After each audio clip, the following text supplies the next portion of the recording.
Good morning, everyone. Welcome to another episode of the Let's Do It Afraid podcast. How are you doing, Yvette? Good morning. I'm good. How are you? I'm good. I had a really good weekend. I just love spending time with my family. I was thinking how much I hate sending my kids to school. Really?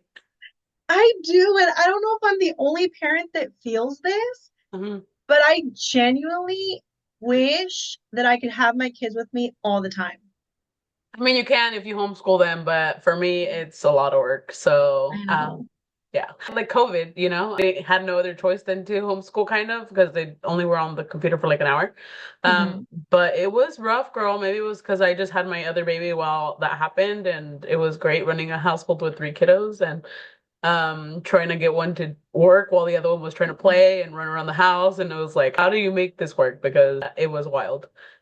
Yeah, you're right. Like, I don't know if I could be their teacher. I didn't really enjoy COVID either, having to homeschool them in a way. But there's just such a comfort when they're home with me. And I don't know, I just love spending time with them. I want to be with them all the time, but I don't necessarily want to teach them. I don't know if that makes sense. Yes, but do you think the comfort comes from like they're home and they're safe with me, or do you think the comfort comes of like you just want to spend time with them and bond? Like, what is it, a mix of it, or like I think oh, it's a mix of both. Yeah. okay. I think it's more for selfish reasons. Like you said, I want it like they're safe, they're here, they're with me. But at the same time, I love bonding with them. I love creating memories with them, having fun with them. I mean, even like silly things where we would in the summertime, if it was really hot outside, we would set up like a big blanket in our living room and have like a picnic and watch movies. How Then we didn't have to cool. stress out about, I don't know, the routine of, okay, they got to go to bed at this time and then they got to get up at this time and then we got to do homework. All that kind of stresses me out. Yeah, I think it's the flexibility too, because like you work from home, so you're able to spend that time with them and then work whenever they're busy doing whatever. But for me, I don't know, it's hard. It's really hard. Like I get the safety aspect because I know I shared with you before, my oldest did get bullied at school, and there was times where I was like, well, why am I even bringing him to school if you're not providing the safety? Like I go home and I'm still worried, like, what is that kid? Is that kid gonna bug my kid? And I don't know if this is a good thing or a bad thing, but my kid doesn't know how to distinguish when someone's being mean to him, so he just like carries on. And Yeah. recently he got evaluated to see if he could get like a one-on-one, and he didn't qualify like for the whole day because they say he's social. And I'm like, yeah, he's social and there's no problems there because he doesn't know when someone is being mean, so he's not sticking up for himself. And it obviously looks normal to you because you're not within the range of, you know what I mean? They're like keeping an eye Yeah. from a distance. And obviously, when there's someone watching extra, the kids are going to be on their best behavior. So there's nothing going to go wrong. You know what I mean? Like, I'm Yeah. not dumb. I was in Yeah. school. I know what this is like. Like, come Hmm. on, I'm not, I know my kid and I know what he needs and I know what he's done before. I know his capacity. I know it's just I went through hell and back with this kid, and I know, like you can't fool me, and you can tell me that he does his best. Yeah, I understand that he's in fifth grade. He's gonna need independence. Yes, but right now, give him those flooring foundations that he needs to get all the resources up to speed as much as he can, and then from there, yeah, if I don't see him progress within middle school or whatever, then okay. But I'm never gonna give up on my kid. I know he's very Hmm. capable. Like outside of school, he sits there and works on cars with my cousin. Like, you know how my grandpa is? Yeah. I had my grandpa fixing my car, Oh. and my kid was out there watching him the whole day. And No. there was something wrong with my car. My grandpa came to fix it. And my son put oil in the radiator where it's only supposed to be water. Oh And my grandpa no. was going to do an oil change. And then I come back. I went to pick up my other kid and I come back and then he's like, Este hijo de su mamá. I'm like, ¿qué pasó? He's like, le echó aceite al radiador. I'm like, fuck. Like, what am I going to do? Oh, He's like, I know, me enojé en el momento. He's like, pero él quiso ayudarme y me dijo, abuelo, ya te ayudé, ya acabé. And I was like, So this kid, like, sweet. whatever his passion and his drive is, he'll know the brands of the cars, what pieces go where. Like, it's really impressive to me. And when you come and tell me that he doesn't have the capacity to learn things, like he just doesn't have the interest. It's like with me with reading. I can't sit there and read a damn book because I'll fall asleep. Hmm. Sorry, I went on a whole tangent, but it just irks my nerve. If he's gonna be bullied in school, I don't know what's better for him to stay home and me get in trouble, or at the same time, he does have energy, he does need to socialize, he Yeah. does need that kind of rhythm, which is why he's still in school. But a lot of people tell me, like, why don't you homeschool him? I'm like, he has learning disabilities, so I Hmm. don't have knowledge to teach him the way he knows how to learn. Hmm. Like math lessons, I love math, so I'll sit there and Hmm. do it. But like when it comes to reading or like having him understand, like I have to reread things over and over and over. And I feel like if there's a specialist that knows how to teach kids the way that they need to be taught, then I mean, why am I going to sit here and stress out over this when I'd rather just have bonding time with him? And then I'm mom. So like, he's going to fight me with everything and Yeah. anything he doesn't want to do. So I'm like, yeah, it's just not going to work out. Yeah. I think you're right. I don't want to homeschool my kids either because I do think that they need the social aspect. And there's a lot of positive things about going to school with people that are different from you and learning from a professional teacher, not just me. But same, I do sometimes, not so much with my daughter because she's older. Obviously, she has 2 years of high school left. Well, she's a junior, so really just like a year and a half. But with my son, since he's in third grade, I'm like, should I? But then, like, I don't know, like you said, it's not I think it's just more for like selfish reasons. Like I just want them home with me because I want to spend time with them and because I have the flexibility and I work from home, but not everyone does that. Not everyone has that flexibility. And also, like you said, it's a comfort thing because we want to keep them safe. I think I saw, that there's a really famous quote where it says like to have a child is to have your heart go walking around outside your body for the rest of your life. It's home, girl. It's so Yeah. true. And it's like we want to be the helicopter. Like we want to make sure nothing happens to them, but then it's like, no, they have to experiment the world. So like for me when they were little, it's like ¿cuánto los puedes cuidar? And it's like the first one lo tapaba and everything. And then the Hmm. second one came and it's like, does he need to check it? Does he not? It's okay. We'll just keep it in the car. Like he doesn't have to have it on. And I was like, that's how it was with me too. Like you consientes al primero or you overprotect. And then by the time you have the second one, it's like they need to Hmm. get dirty. They need to get all their immune system up to speed. And it's crazy now that I see people around me have kids and it's like they're doing what we thought was best. That was a first time parent. And I mean, there's no manual. So Yeah, there really is no manual. My daughter will tell me, Mom, you're so different. You're such a different mom with me than you are with my younger brother. mhm, And I'm like, well, of course I was, because with you, I was 21, mhm. and I was a different person at 21. And with my son, I was 29 when I had him. So I'm a totally different person by then as well. We're supposed to evolve. We're not supposed to stay the same. So yeah, you do sometimes become a little bit more lenient. You learn what worked, what didn't work, what you liked, what you didn't like. There are certain things I did with my daughter that I didn't necessarily like afterwards, so I had to change things with my son. So I think that's totally normal. Yeah, I think it's all part of the process and we're evolving. We're not the same, like you're saying. So it's all part of the journey. And it's hard to say. With my third, I was like, I really want to keep her home and, disfrutarla because maybe what if this is my last kid? And I was set, I'm done with three and whatever. And then now I see her grow and I'm like, I have no babies in my house anymore. Like, what the heck happened? What is your biggest fear, or what was your biggest fear when you first became a parent? I don't know. I think I was 21. So same thing. He was in my belly. I turned 21 and I wanted to party, but I couldn't. And so then I just became Same. a mom. And thankfully, I still had the support system of my parents. I was going to school, so it was hard, but I pulled through. I finished what I needed to do education-wise, and my husband helped me a lot. My mom helped me a lot, and I was able to finish school. I feel like a lot of my time off of school, I Hmm. was like in therapy was with my kids. My schedule was booked.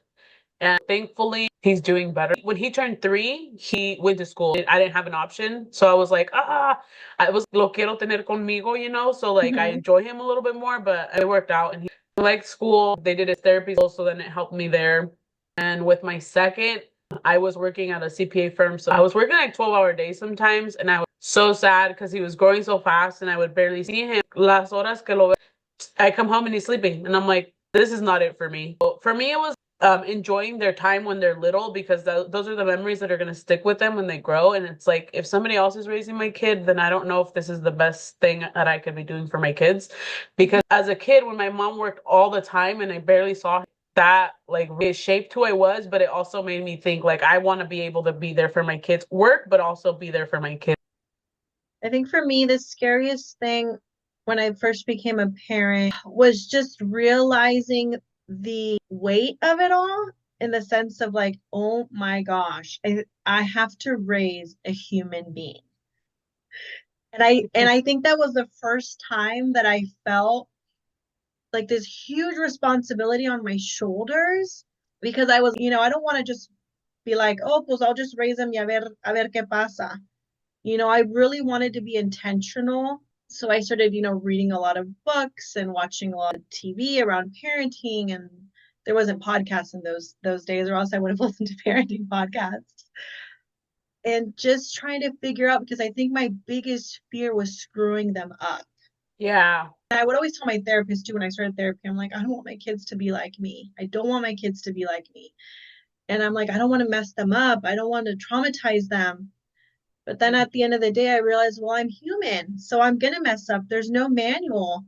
But as long as I try my best and I do everything I can in my power to prepare myself, then at least I'll know that I did my best at the end of the day. And I think that as a parent, that's all we really can do because we can't control everything.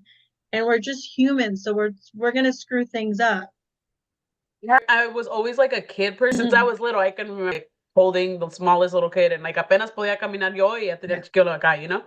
But then becoming a parent was totally different. And for me, it never really hit. Like, I didn't really think about it. Yeah, I was teen mom. It was like baby MD, something like that. Like I would read up on how the baby was growing or how it was supposed to be doing, like Mm-hmm. milestones. But I never really looked at the future of how I wanted to shape him because I think I was just so stuck on knowing that my kid needed more help. So I was just trying to Mm-hmm. do my best. Like I didn't really have like expectations of what they're going to be when they grow up. I just Yeah. wanted to get him all the resources he needed because he Mm-hmm. did have problems since he was like in my stomach. So Yeah. um I think I just was like trying to keep him alive and trying to make it work. And thank God I had my mom because I would always get worried like, oh, am I doing this right? And mom's like, everybody learns as they go. Like you don't have to do it how X person is doing it. Lo que te sirve a ti, a lo mejor no le sirve a él. It's trial and error.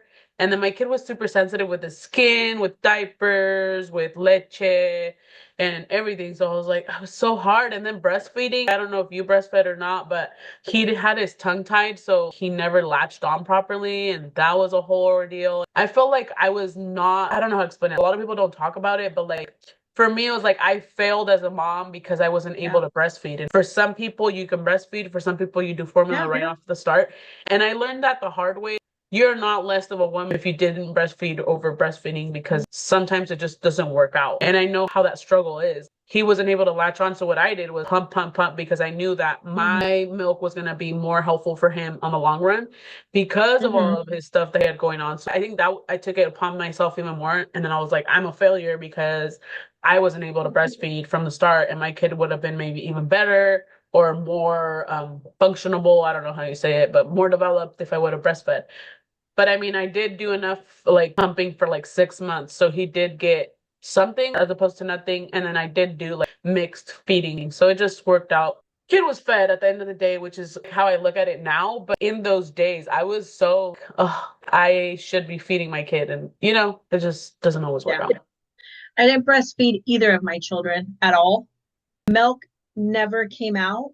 And I mean, literally nothing came out with either of my kids. My mom would joke and say that they were just for decoration purposes. My breasts. Oh, your mom. Yeah, like, nomás se sirven de adorno. And I'm like, well, I don't know. Nothing comes out, mom.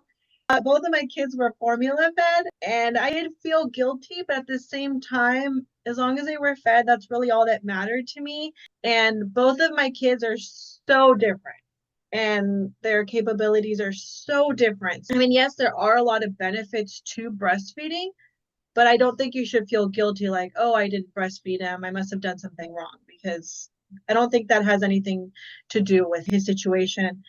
My son has some sort of developmental things as well, but my daughter doesn't. at all, Mhm. and neither of them were breastfed. They were both formula fed. Sometimes it's like, oh, well, the research says this. And I'm like, I don't know. My kid got fed, and that's all that I care about right now Yeah. because at the end of the day, all I was doing was harming myself, and my kid was fed. He got his needs met, and that's all that should have mattered, you know? But in those Exactly. moments, it could trigger people like postpartum depression Hmm. or the anxiety of, is my baby getting fed enough? Am I supposed to be producing more? Like, how do Yeah. I get myself to produce? Because I did anything in the world to keep my production going. Like, I did like the cookies, I did so many different things, and some Yeah. worked, The others didn't. tea, Yeah, everything, girl, everything you can think of. And then my mom same, was like, same. lo único que ocupas es que te digan que te pongas caca en la cabeza y te, no que lo hagas. Yeah. I'm like, Oh I'm my gonna God. do whatever it takes, okay? And then my second came and he latched on from the beginning and I didn't need like the whole nine that I needed with my first. And my third came and she was like hit or miss. She didn't really care for it as much as my second one. And I mean, it's all a journey. And I always tell everybody because they're like, how'd you do it? I'm like, every kid is different. Like, I can't tell you, all my kids did A, B, and C because they did it. Like, I was all over the place. Y ahorita ya no sé ni cuál fue el que hizo qué because it's just been so long. One of my biggest, I don't know if it's a fear necessarily, but something that I worry about with my son is I feel like I don't know how to raise a man. And my husband works a lot. I mean, he's a great dad, but he's not around much. And with my daughter, I never really had that insecurity because I was like, well, I'm a girl. There's things that I can talk about that helped me and things like that to help her, grow up and be a productive young lady. But with my son, I've always felt like I need to do more. I'm not doing enough because I feel such a necessity to be like, I want to raise a good man. I want to raise a good father, a good husband, a good boyfriend. I'm always like reading all these books and listening to podcasts and doing things like that because I don't want to, I don't know, like I just worry about him not being a good man. Does that make sense? Do you ever worry about that? Because I know you have two boys. I have two boys, and let me tell you, they're very different. I've raised them the same. I've done my best. I have family members that have had special needs before, and I've seen how that kid has gotten like special treatment or like Mhm. passes. Or in my household, I'm sorry, but that's not gonna pass. Now that I've seen a couple of them get older, they control the household and they don't listen to the parents anymore. Now the parents are old, and it's like, how do I get my kid to listen in my household? But now he's an adult, so now if he goes to therapy, the therapist is going to tell him, well, he's an adult, he gets to do whatever he wants. And it's like, no, he's living Mhm. in my house and Yeah. he needs to listen to me. Yeah. It's very hard. And so for me, it's, I've always told my husband, like, it doesn't matter what their needs are. Like, they all should have rules, they all should have expectations. Yes, one may or may not do it. And I always tell my middle always complains. He's like, well, he doesn't pick up his stuff and he doesn't. I'm like, remember, we're not all the same. And sometimes we need more help. So if you have the Hmm. freedom or you have that opportunity to help, it doesn't hurt you to help him, you know? And he's like, yeah, but it's not fair. Like, he doesn't clean up after himself. Remember, he doesn't have the same mentality that you have. And then he's like, oh, yeah, I'm sorry. And I feel like I try my best with all of them. Si los regaño igual. They get disciplined the same. Like, they all get things taken away when they don't listen. It's hard for me sometimes, though, because like Fridays are the days they go spend the night at my mom's. That's their Hmm. weekend getaway. Oh, And yeah. I mean, we're always together because we end up going everywhere anyway. Mhm. But Yeah. they always sleep over at my mom's. That's their weekend that they That's look really forward to. sweet. And so I tell them, if you don't do your chores during the week, I've been very lenient lately, because I've just been all over the place with a million things to do. But I tell them, if you don't listen to me during the week, you're gonna get three tries. If you get me by three tries, you're not going to grandma's. And I can never, nunca cumplo mi palabra. And I'm like, I Yeah. need to be better at this. But they know. So now what I'm starting to do is like, if you don't behave, you give me money from your piggy bank and it's not going back. Okay? Hmm. Like Yeah. something to make it work because they need to listen. My kid actually just got an award on Friday. I think it was Friday.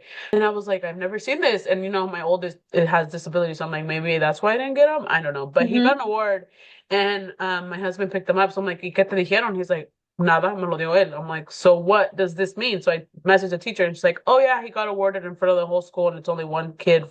I don't think she's in a month. And I was Wow. like, oh Hmm. wow. And it says like, he's one of the most polite kids in the school. He says please and thank you. He's very courteous. He's very respectful. He's always willing to try his best. Like he really stands out.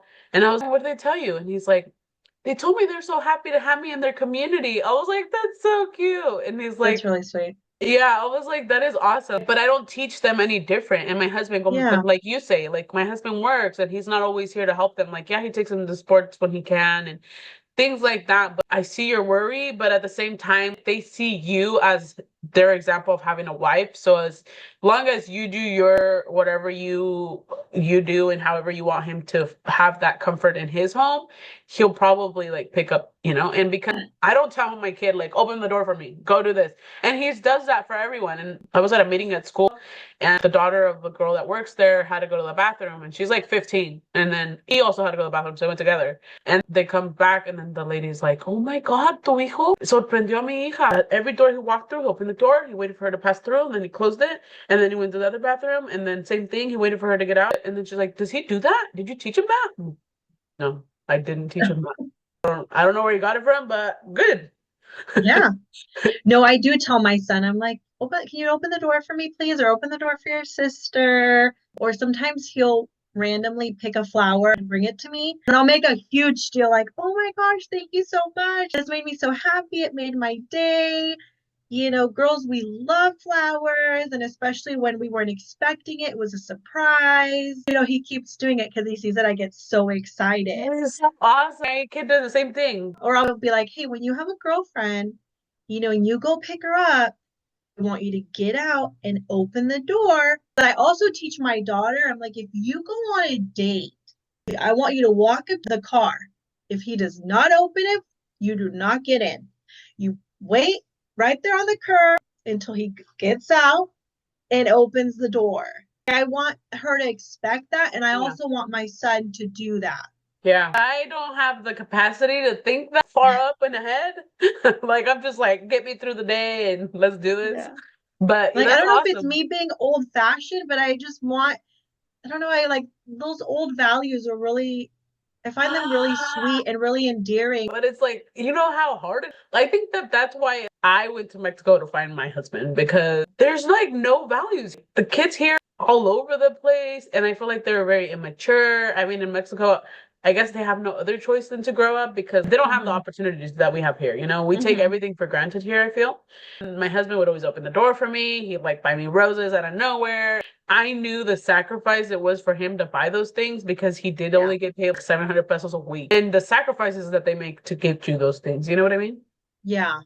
I know. I mean, I know that it's a long way from now, hopefully, but I do think about, the day that my son has a wife and I just want her to be taken care of and I want her to feel safe and be so loved by my son. I want him to just be a really good dad, a really good husband.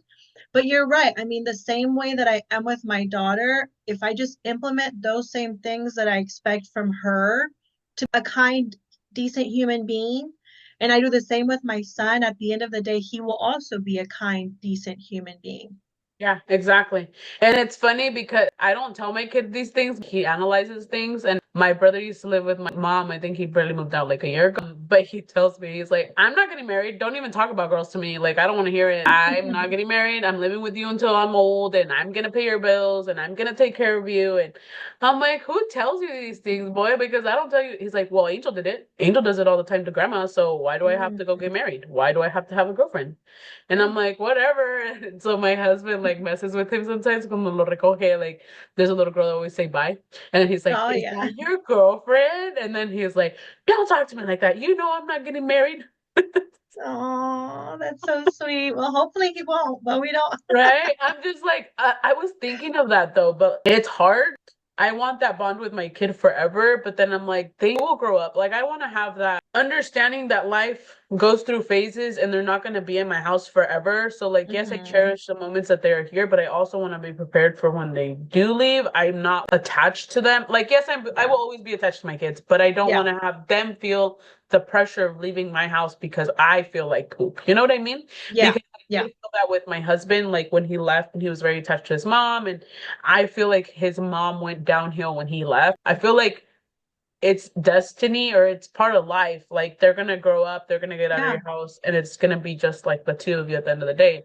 And that's what I tell Hmm. my husband sometimes. I'm like, well, if all goes well and we're still together after whatever years and the kids are not here anymore, it's only going to be me and you. So whatever plans we have Hmm. now, like we got to work hard to make whatever future we want because at the end of the day, it's going to be just you and I. The kids are going to Yeah. leave. Well, You know what I mean? they say que los hijos son prestados, right? So we only Yeah. get them for a little bit of time.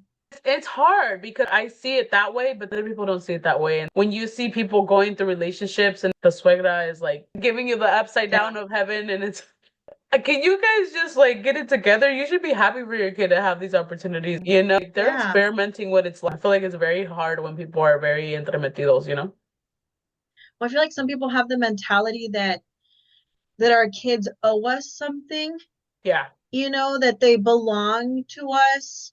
I've never felt that way. I think my kids are a gift.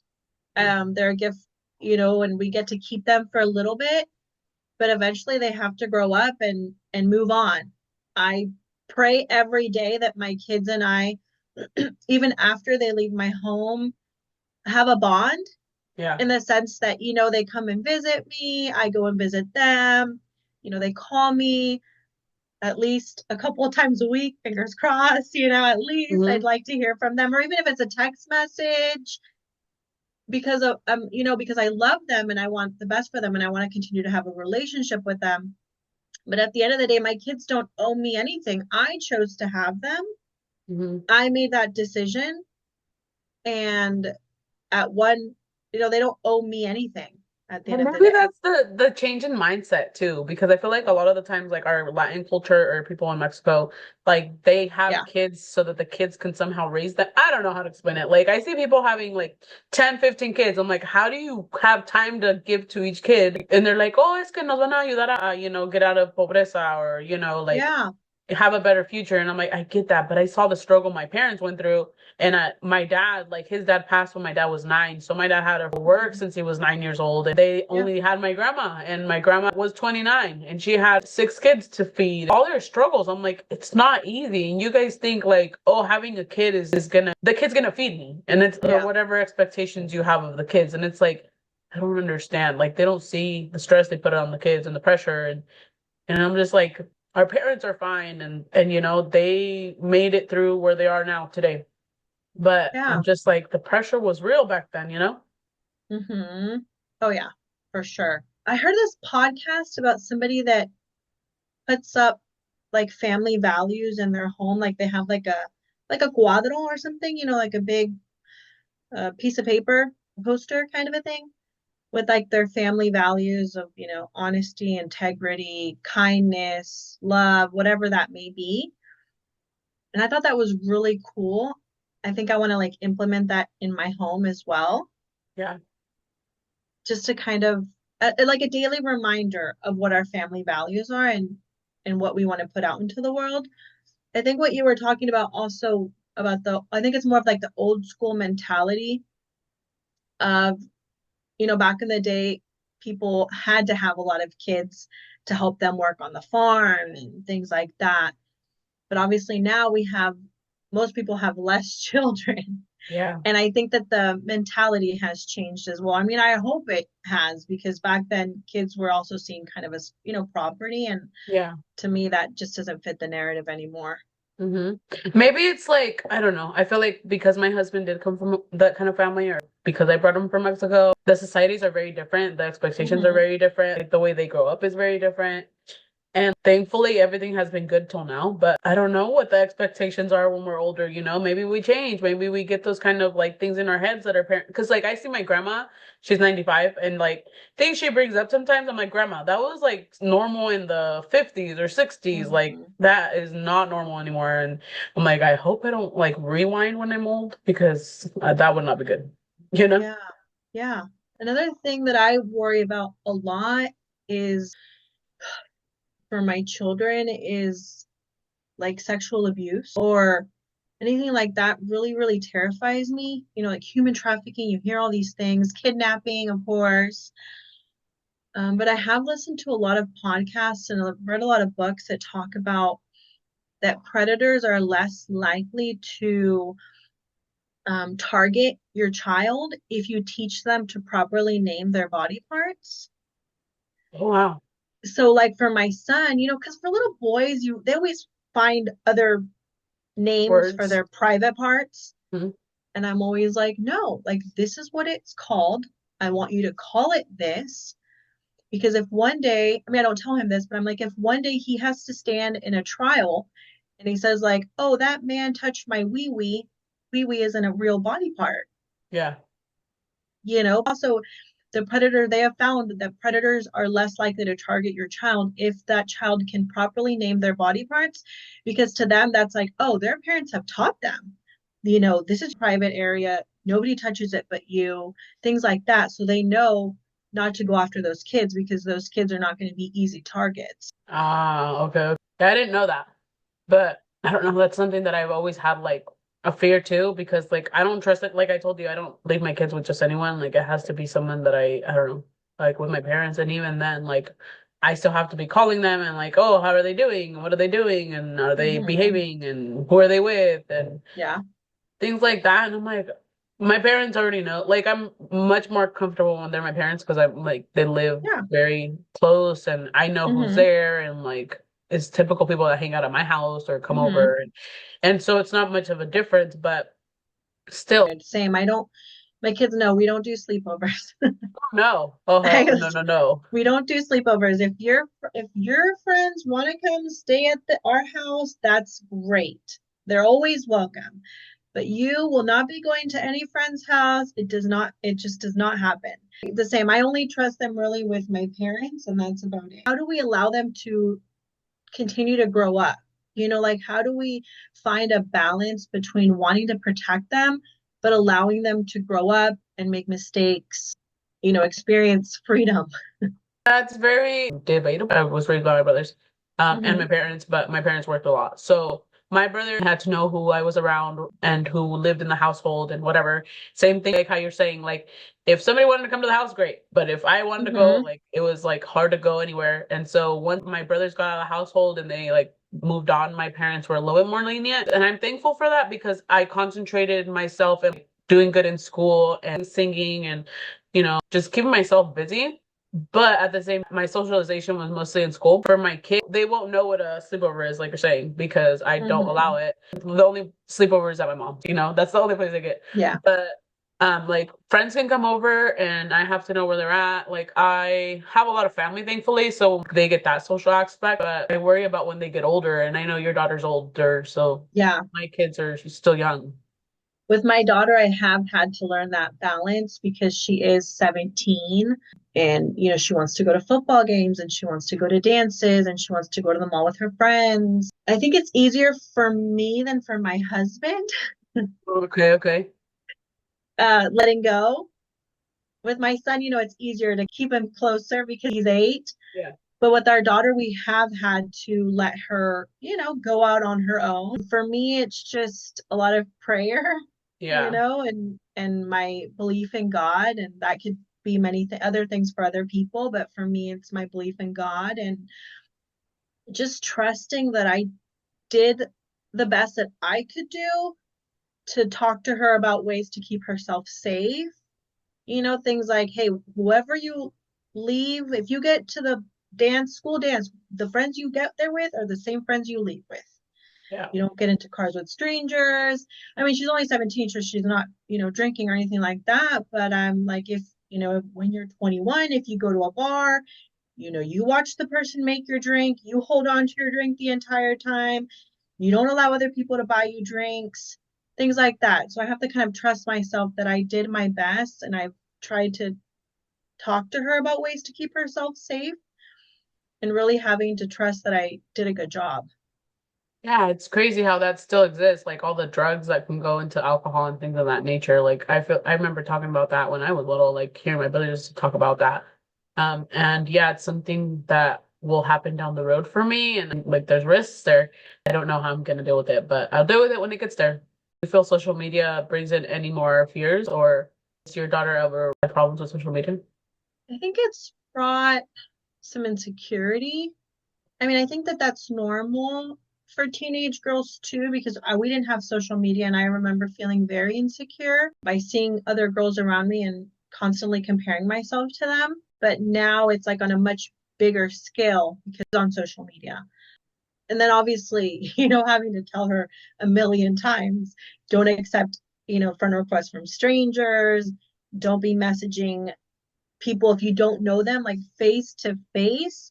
I don't care if it's some guy in Texas who says he's 17 years old like you and he sends you all these pictures. If you have not seen this person in person, don't talk to them. Yeah. Yeah, yeah. I met people in Texas and I don't know if it was them. Like now that I see like all this catfish and stuff, I'm like, I don't know if it was them, but I talked to them for days and I'm like, oh my God, that was crazy. Like, I don't know, I would flip out if my kid ever did that. Because I don't know, we were so innocent, I guess, back then. Like everything was new to us and we didn't really know. Like we really trusted everything that was on the internet and now looking at everything, it's like, who knows who we're really talking to? And thank God it didn't get anywhere. Like it didn't go anywhere, you know? Yeah.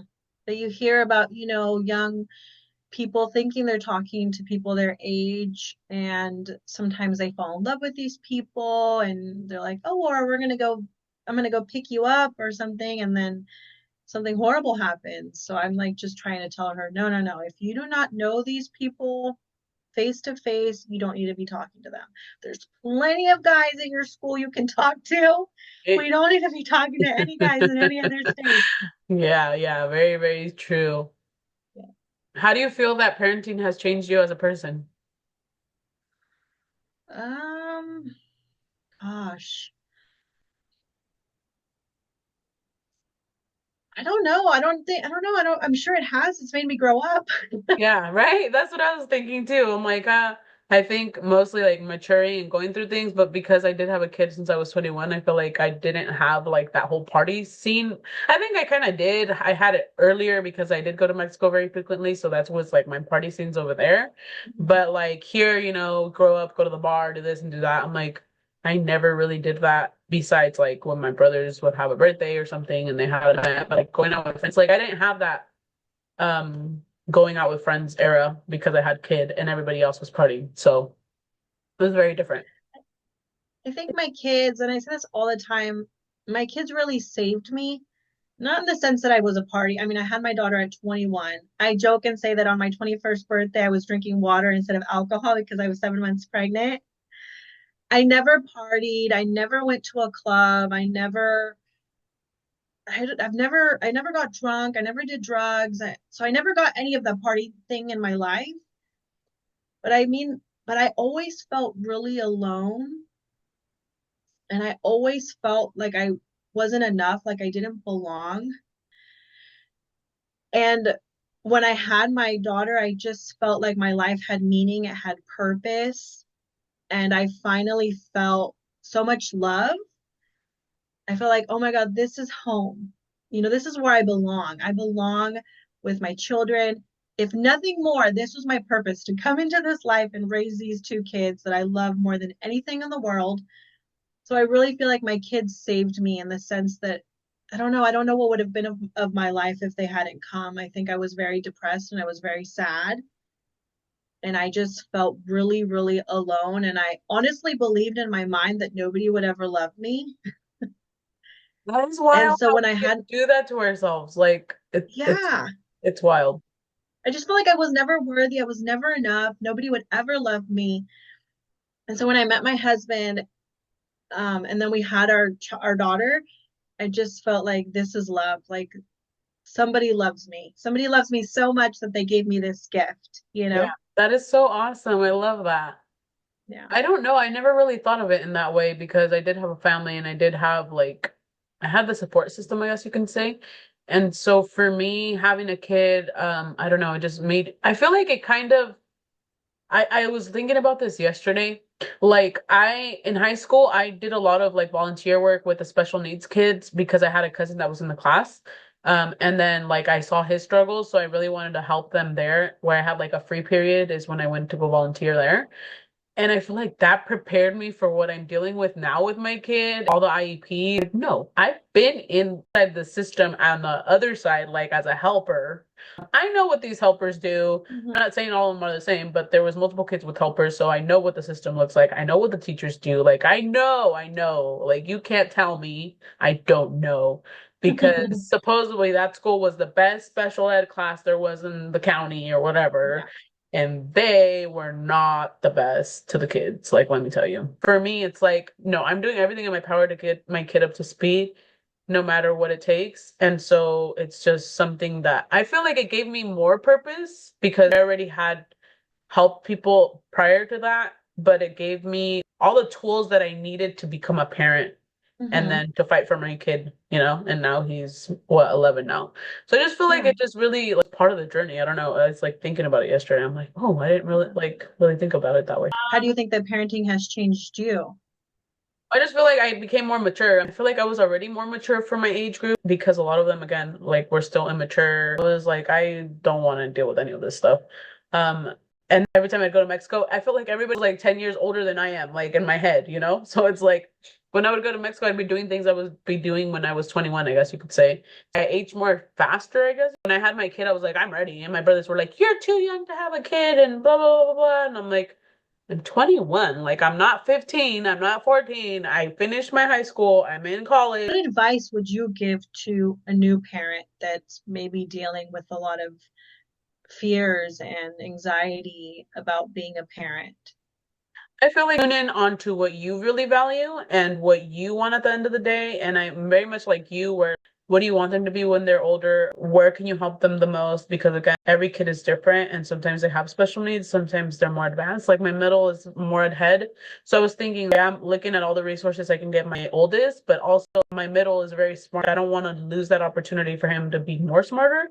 So I'm like, as much as I put more energy into my first, I also need to put some, like, give well, maybe a program or something, because he's very into like science, Legos, building. He's very, very smart. So I'm like, if I could get him Hmm. a program to do whatever he wants to do there, while I'm helping my other with therapies, and my littlest wants to be a little singer, dancer, whatever. I'm like, she's got to explore whatever she wants to do. So I feel Okay. like whatever you're passionate about, like the values that you hand down to your kids, I think will be really reflective of the way you live and the way that you show them like your interests. And so don't really I mean, yes, listen to the outside advice, but don't do everything they tell you because you're gonna go crazy. Because one person will tell you one thing, the other person will tell you the opposite. So like really do whatever is best for you, what works for your family, whatever your husband and you decide, because at the end of the day, you two are the ones in the journey. Yeah, I think that's great advice. I was kind of going to say something similar to, you know what's best for your child. So don't, yeah, I mean, you can listen to other people's advice and it's great to have other people's advice because we kind of talked about this before. Like, it's good to have a village of people that can help you raise your children. But at the end of the day, you know what's best for your child. So really trust your instinct. Do what you can to be prepared. But at the end of the day, know that nothing really prepares you for being a parent. You're never going to be 100% ready. Just kind of have to dive in and take it on. And every day it's a new challenge. Every year it's a new challenge. What was hard with my daughter at 8 is very different what's hard with at her at 17. And so you have to kind of be prepared to pivot and also understand that each child is very different and what one child needs may be very different from what another child needs. So you have to find very different ways to parent as well. Yeah, I agree. At the end of the day, having your mindset on where you want it to be. Like for me, even with my first, it didn't really sink in that it was mine. I was Mm-hmm. just like doing all the things that a parent needs to do and like feeding your kid and whatever, but it never really sunk in like I'm a mom, I'm a mom, I'm a mom. Yeah, Like it's so weird to say that. And I see people around me that just had kids and they're like, when does it sink in? I'm like, it just doesn't. never, Like never. you're carrying this human being that just popped out of your body, but it doesn't hit you that you're a mom. It's just like, oh, it's part of the journey. Just go. That's so funny. I feel like it never ends. Every day I'm like, oh my gosh, I'm a mom. Right? I'm just like, Like it's I'm so I crazy. have I've kept a child alive for 17 years. Like how the heck did I do that? Yep. Every day it's a journey and you have to remind yourself. But also I think something really important that I try to do with my kids is really be a safe place for them. I Yeah. think that's really important. It should just be a really safe place for them to know that they can always come to me with any question or concern and that I love them unconditionally. Yeah. I think you do a really good job at that. And And for me, sometimes it's hard because it's like, how do I get them to behave, but also know that they have a safe place? And I mean, at the end of the day, they do. And also they confide a lot in my parents. So like, whatever they don't tell me, they go tell my parents. And I'm like, thank God for Yeah. my village because at the end of the Hmm. day, like, I'm a little bit more stricter. My husband's very lenient, but I think it's because he's not very involved, like as much as he'd like to be, because he works a lot. So it's like Hmm. he's not here to really tell them like yes or no or so when he comes home they're like, can I do this? I'm like, I already told you no. You don't get a different answer because your dad's here. Like it is what it is. Oh yeah, because they will try to do that. They will try to, if you say no, they'll try to go to the other parent. Yeah, and I know I did that too, so I'm like, oh geez, it's I'm paying back, but it is what it Yeah, is. it is what it is. Yeah, well, thank you. This was such a good conversation. I hope that it helps other people feel less anxious and less alone. We really are all just figuring it out together. Nobody has the answers. There is no manual. There is no perfect way to parent. But I think that as long as you do your best, then you're doing it right. Yeah, I feel like that's right. And one day at a time, and that's the slogan I go by all the time because today may be a little poop show, but tomorrow will be great and it'll be a new start. So, new opportunities. And if you feel guilty for anything, like for me also, that's another thing. I'm sorry, before Hmm. we wrap it up, but Yeah, like mom guilt, like when I would go out like on to go get my nails done or something, I'm like, I should be with my yeah. kids. And it's like, no, outside of being a mom, you are a person and you need to fill Hmm. your cup. Yeah. No, that's great advice. Yes. So thank you. And everyone, if you have not subscribed, please subscribe to the YouTube channel so you can watch these or go on Apple Music, Spotify, Amazon, wherever you listen to podcasts at the Let's Do It Afraid podcast. You can subscribe there as well. Make sure you follow us on Instagram at Let's Do It Afraid podcast as well. And we hope everyone has a great week. Yes, and if you have any feedback, feel free to send it to us or put it in the comments. And I hope to hear from you guys soon. Have a great week. Bye bye. Bye.